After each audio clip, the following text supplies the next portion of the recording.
Every day, thousands of Hoosier students board the bus. Their minds on school, work, sports, and friends. Not on what happens when they step in or out of those doors. But that's what's on the mind of this police chief every day. How many more stops do you have after this one? And it's all because of video like this. Proof that across our state, drivers are ignoring stop arms on school buses, putting our kids at risk. I feel it's an epidemic. Joe Mink signed on as Rossville School's first police chief in January. Everybody knows Officer Joe. He made bus duty his first order of business. Every morning and every evening, there's a lot of people that's impatient. Mink watches for a school bus to turn on its yellow lights, then counts 8, 9, 10. how long it takes to put out the stop arm.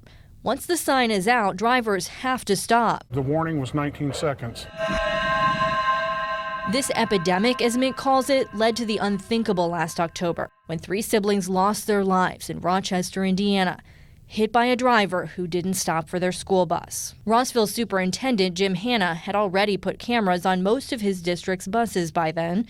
This spring, he also changed the route so kids no longer cross the road when they get on or off the bus. Once the summer comes, I will have all but one that have stop arm cameras. Now my drivers know that we take action, we take transportation seriously here at Rossville. 30 miles away, Lebanon schools became one of the first in the state to add the cameras last fall, before the tragedy in Rochester. I feel like everyone's in a hurry all the time, and they just don't want to take the time to actually stop for the bus. Director of Transportation Becky Nichols showed us some of the video they've captured.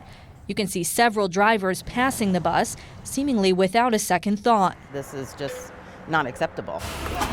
We took a ride with the first driver in the 50 bus fleet to have the cameras installed. I've written up 2 in this first one. Dick Ferguson started driving a decade ago. He says this has always been an issue. Twice, he's even stepped in to potentially save a child. I just reached over and grabbed hold of her shoulder, grabbed hold of her clothing and pulled her back. Since word of the bus cameras has spread, Ferguson says he has seen a drop in violators. Hello. Partly because getting caught on camera makes it easy to take drivers to court.